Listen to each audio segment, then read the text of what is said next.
آپ لوگوں نے اکثر یہ بات سنی ہوگی کہ اہل بیت سے محبت کا نام ہے شیعہ ہونا. ہم شیعہ اہل بیت کو رکھ لیں گے، آپ لوگ صحابہ کو رکھ لینا، اور شیعہ اہل بیت سے محبت کرتے ہیں. تو آج آئیے دیکھ لیتے ہیں کہ اہل بیت ہیں کیا. قرآن مجید میں 2 جگہ اہل بیت کا ذکر آیا ہے، اور دونوں جگہ اہل بیت کا لفظ بیویوں کو مخاطب کرنے کے لیے استعمال ہوا ہے. پہلا ہے سورہ ہود کی آیت نمبر 73، وہاں پر اہل بیت کا لفظ حضرت ابراہیم کی بیوی کے لیے استعمال ہوا. اسی طرح دوسری جگہ سورہ احزاب میں آیت نمبر 32 اور 33 ہے، وہاں پر رسول اللہ صلی اللہ علیہ وآلہ وسلم کی بیویوں کو مخاطب کیا گیا اور وہاں پر اہل بیت کا لفظ استعمال کیا گیا.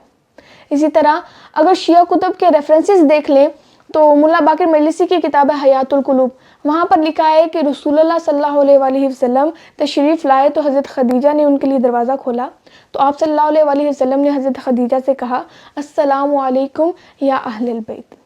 اسی طرح کے بہت سارے ریفرنسز موجود ہیں، لیکن جب قرآن سے ریفرنس دے دیا گیا ہے تو اور کسی ریفرنس کی ضرورت ہی باقی نہیں ہے، کیونکہ میں بات کر رہی ہوں مسلمانوں سے جو قرآن پاک کو مانتے ہیں، نہ کہ ان کافروں سے جو کہتے ہیں کہ قرآن پاک تبدیل کر دیا گیا.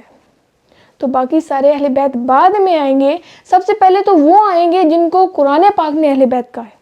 تو یہ حضرت عائشہ پر بھونکنے والے یہ لوگ دعویٰ کرتے ہیں کہ ہم اہل بیت سے محبت کرتے ہیں. کون کون سی بکواس ہے جو ان لوگوں نے حضرت عائشہ کے بارے میں نہیں کی. ایسے کوئی بدقسمت لوگ ہیں یہ کہ اہل بیت صحابہ سب کی گستاخی ان کے حصے میں آئی ہے.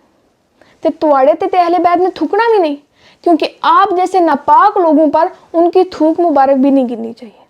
اور اب آپ لوگوں کے سامنے بھی اگر یہ کوئی حضرت عائشہ پر بھونکنے والا آئے تو آپ نے اس پر ایسی لعنت مارنی ہے کہ وہ لعنت اسے پھر پوری زندگی یاد رہے.